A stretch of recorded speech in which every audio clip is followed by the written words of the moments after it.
Welcome to Tales of Terror, the spine-chilling channel that will keep you up at night. If you're a fan of horror, suspense, and macabre, then you've come to the right place. Our channel features a variety of terrifying tales that will send shivers down your spine and make your heart race.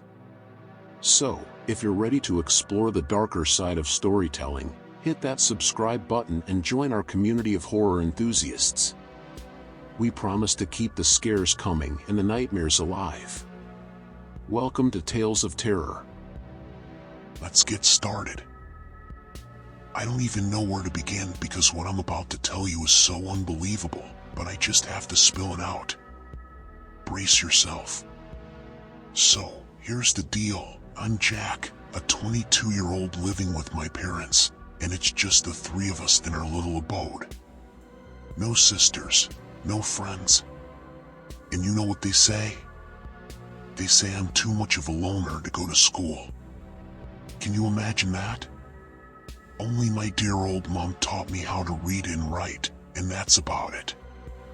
Now, here's where things get really wild. There's this street, see, and I've only laid eyes on it once before. I was feeling all weak and woozy, so I ended up in an ambulance headed for the hospital. And in that daze, I caught a glimpse of that street. But let me tell you, beyond that, I have absolutely no idea what lies beyond my regular, everyday life. Now, the reason for all this madness? Well, it all comes down to my dear old folks, my mom and dad. They're the ones who think I'm some kind of oddball. And no, it's not because of my appearance, no siree. It's all about my behavior, you see. They find it mighty suspicious and downright strange. You won't believe what happened when I was just a little tyke. They could actually hear me talking to someone named Mark. Now, who's Mark, you ask? Oh, he's my faithful friend, always there to chat.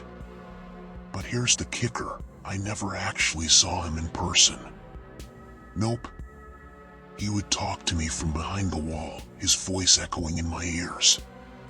He's like this little ball of comfort, making me feel all warm and fuzzy inside. Mark never said anything to bring me down, he always had a way of making me happy. And whenever I shed a tear, he'd sing my all-time favorite song with his beautiful voice. That's Mark for you.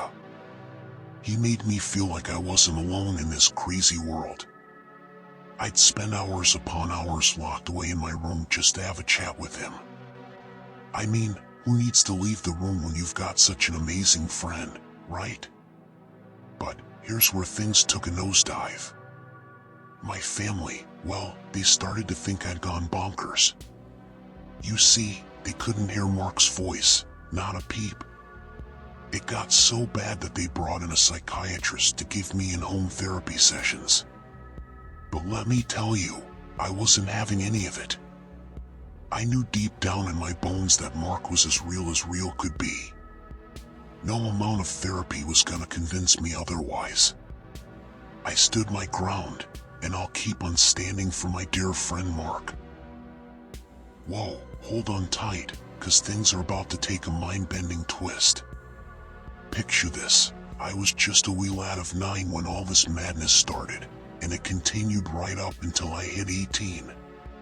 That's when things took a dark turn, my friend. Mark, my dear friend whom I used to chat with, well, he started acting all strange. He stopped talking to me for days on end, and boy, did I miss his voice.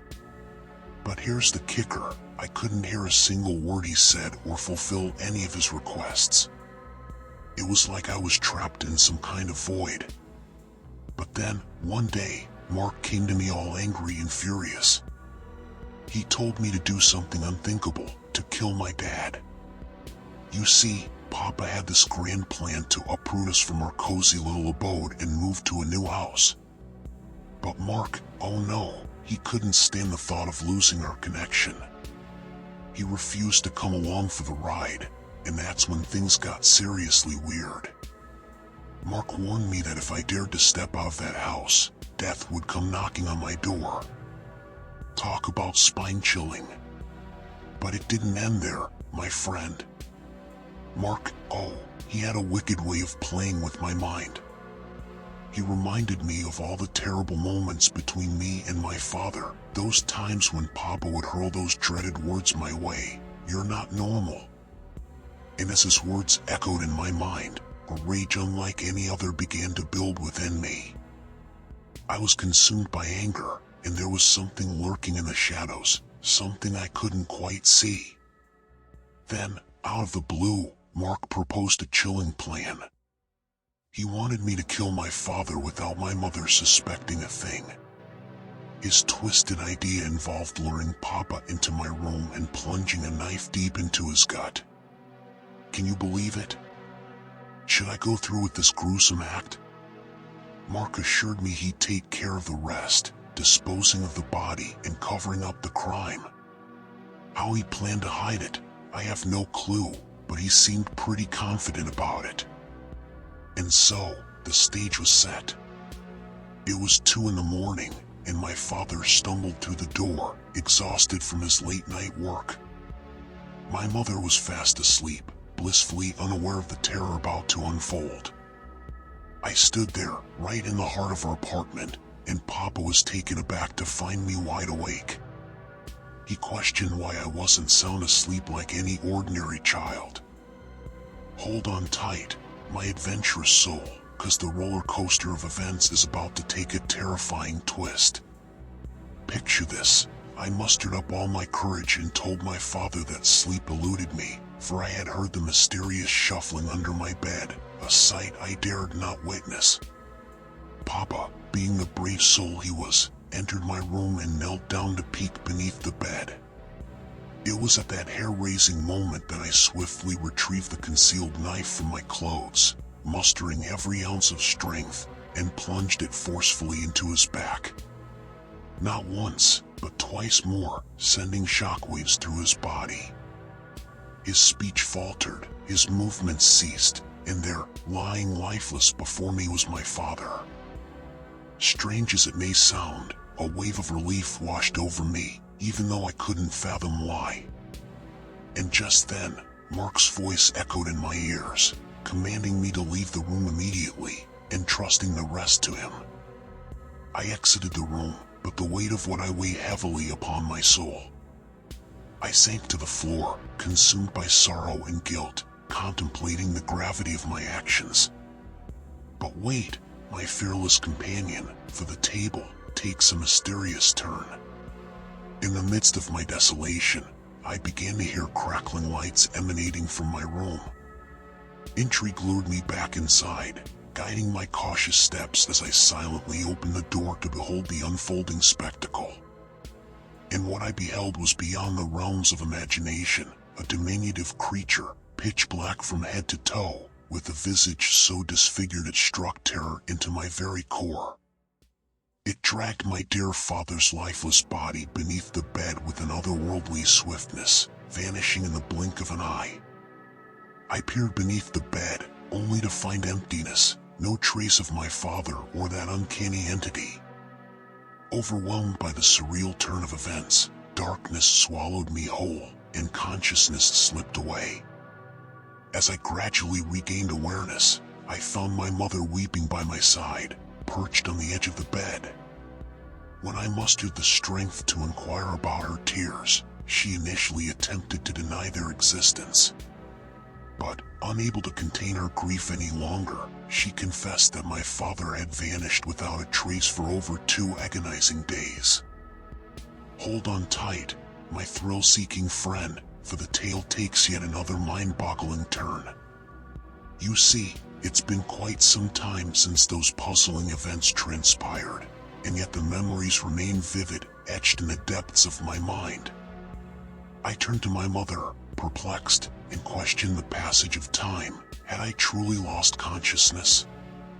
She confirmed my suspicions, revealing that I had been in an unconscious state for a staggering 2 days. But here's the kicker, my adventurous comrade, something inexplicable had occurred during my slumber. I had been plagued by tumultuous dreams, screaming out into the night and gazing restlessly out the window. Strangely enough, I have no recollection of these occurrences. My memories seem to be selectively attuned to only that which unfolded before my very eyes. Months passed, 8 to be exact, and life gradually regained its equilibrium. My mother came to terms with the fact that my father had either met an untimely demise or disappeared from our lives. We relied on his pension while my mother continued to work, and our existence settled back into a semblance of normalcy. However, amidst the semblance, there lingered an abnormality. Mark, my dear confidant, had fallen silent. It was as if he were harboring some resentment toward me, although I couldn't fathom the cause. I attempted countless times to reach out to him, but alas, no response came forth. Then, on one fateful night, as slumber enveloped me, a resounding crash erupted from the wall. And there, to my astonishment, was Mark's voice reverberating once more. He apologized for his absence, explaining that he had been preoccupied and fatigued. I seized the opportunity to recount the tale of my father's demise, offering every intricate detail. But in the midst of our conversation, the door to my room swung open, revealing my mother, her countenance etched with shock and disbelief. She cried out, accusing me of the most heinous act, patricide. In that moment of silence, I found myself bereft of words. How could I articulate the truth? Yet, to my surprise, I felt no inclination to deny what had occurred. I confessed to the deed, revealing my accomplice, Mark. My mother's screams pierced the air, vehemently asserting that no such entity named Mark existed.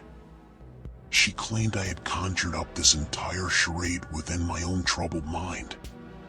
She resolved to take action, reporting the incident to the police and ensuring my subsequent placement in a psychiatric institution. And so it came to pass, my daring comrade. Instead of facing the bars of a prison cell, I found myself imprisoned within the confines of a mental institution. For over 6 long years, I have dwelled in solitude, seldom engaging in conversation, save for rare instances. Yet, just 1 hour ago, a familiar voice resurfaced, emanating from beyond the wall. It was Mark, reaching out to me once more, beseeching me to end the life of the doctor overseeing my case and make a daring escape from this institution. Today's story is over. Our stories are not over yet. See you tomorrow in a new day of horror. Goodbye.